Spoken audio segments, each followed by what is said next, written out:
ఓం నమో భగవతే వాసుదేవాయ. ఈరోజు 18వ పాసురం. ఈ పాసురం చాలా విశిష్టమైనది.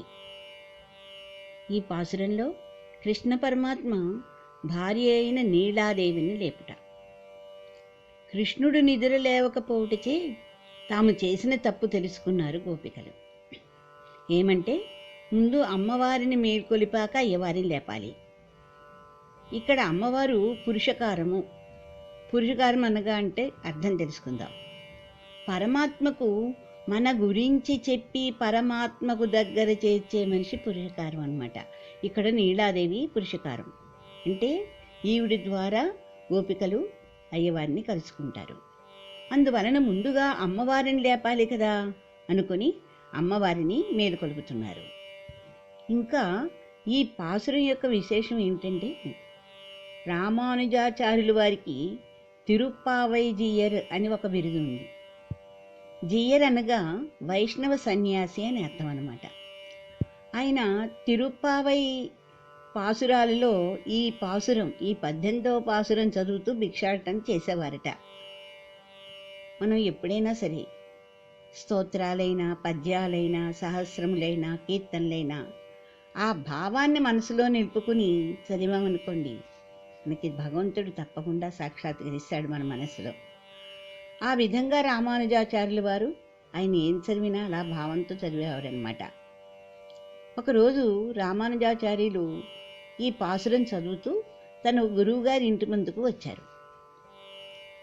అయితే ఈ పాసురంలో ఒక పాదం యొక్క అర్థం ఏంటంటే, నీ చేతికి ఉన్న కళ్యాణ గుణములు గల గాజులు గలగలధ్వని చేయుచున్నట్లుగా వచ్చి తలుపు తెరువుమా అని అర్థం అన్నమాట.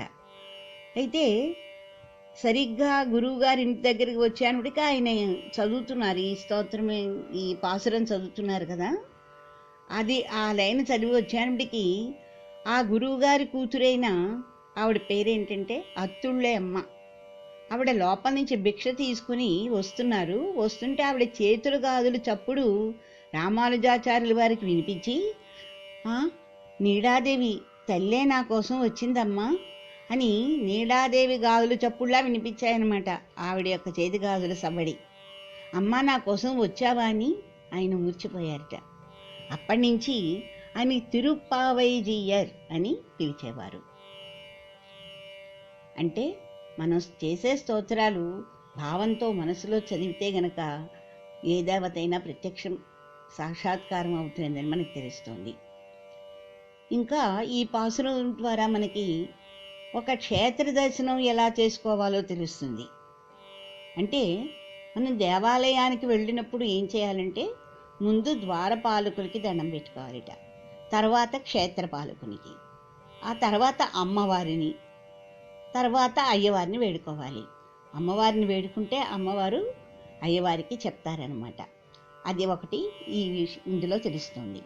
ఇందులో నీలాదేవి అంటున్నాం మనం. ఈ నీలాదేవి ఎవరో ముందు తెలుసుకుందాం.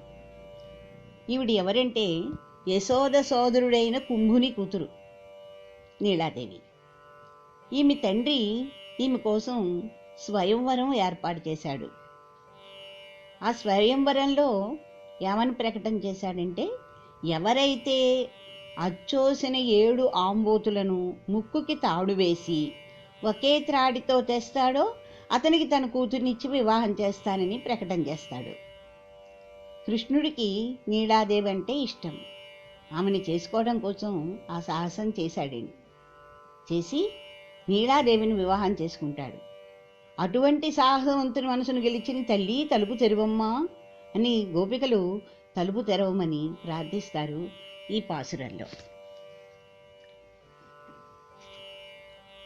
உந்து மதகளித்த நோடாது தோல்வலியன் நந்தகோபாலன் மருமகளே, நப்பின்னாய் கந்தம் கமழும் குழலி கடை தெருவாய் வந்தெங்கம் கோழியுழைத்தகான் மாதவி பந்தல் மேல் பல்கால் குயிலினங்கள் கூவினகான் பந்தார் விரலி உண்மை துணன் பேர்பாட செந்தாமரை கையால் சீரார் வளையொலிப்ப வந்து திருவாய் மகிழிந்து ஏலோரெம்பாவாய். ఈ పాసురం యొక్క అర్థం చెప్పుకుందాం. నందగోపులు మొదలుగా బలరాముని వరకు మేలుకొలిపి తలుపులు తీయమని ప్రార్థించనను వారు తలుపు తెరవకపోవడం చేత ఈ గోపికలు వాళ్ళ తప్పు తెలుసుకున్నారు. అయ్యో, ముందు అమ్మవారిని లేపకుండా మనం కృష్ణుణ్ణి లేపామే అని చెప్పని అప్పుడు వాళ్ళు ఏం చేస్తున్నారంటే అక్కడ ఆవిడ నీలాదేవిని లేపడానికి ఆవిడ దగ్గరికి వచ్చారు. ఇందులో ఆ నీలాదేవిని ఎలా సంబోధిస్తున్నారంటే ఇక్కడ నందుడి యొక్క గొప్పతనం చెప్తున్నారండి. మదజలము స్రవించుచున్న ఏనుగు వంటి బలము కలవాడై శత్రువులకు భయపడక భుజములు గల నందగోపుని యొక్క కోడలా, ఓ నప్పిన్న పిరాట్టి, పరిమళిస్తున్న కేశ సంపద కలదానా, తలుపు తెరువమ్మా. కోళ్ళు వచ్చి కూయిచున్నవి. జాజుపందిళ్ల మీద కోకిలలు గుంపులు గుంపులుగా కూడి మాటిమాటికి కూయిచున్నవి సుమా. నీవు నీ భర్తయును సరస సల్లాపములాడు సందర్భములలో నీకు ఓటమి కలిగినచో మేము నీ పక్షమునే ఇందుము. దోషారోపణకు వీలుగా ఆయన పేర్లను మేమే పాడెదములే. కావున అందమైన నీ చేతులకున్న ఆ భూషణములన్నీ ధ్వనించేటట్లుగా నీవు నడిచివచ్చి ఎర్ర తామరల వంటి నీ సుకుమారమైన చేతులతో ఆ తలుపులను తెరువుమమ్మా అని గోపాంగనలు నీలాదేవిని ఈ పాసురంలో మేల్కొలుపుతున్నారు.